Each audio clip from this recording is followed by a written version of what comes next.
Hi, so in this image you can see that there are three methods of accounting. First is cash basis, second is accrual or mercantile basis, third is mixed.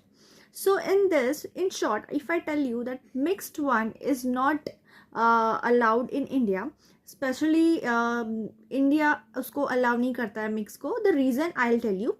First is cash basis. So cash basis में जो भी तुमको cash आया है या जो भी transaction तुमने किए हैं, whether the amount is received और paid instantly, that will go on the cash basis.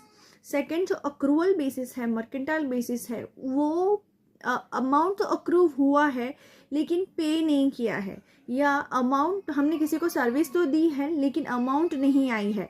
So that is the accrual. जैसे कि for example I tell you, आपने किसी को सर्विस दी किसी चीज़ की, right. If I am giving you service of teaching but I get not receive the fees, so fees accrued हुआ है लेकिन पे नहीं हुआ है. लाइट बिल जनरेट हुआ है लेकिन मैंने अभी तक पे नहीं किया है, so amount is yet to be paid but not yet paid. So this is called as a accrual basis. The third is mixed वाला. मिक्सड या तो वी कैन से हाइब्रिड. अभी ये इंडिया में इसलिए अलाउड नहीं है because people will take advantage. Y?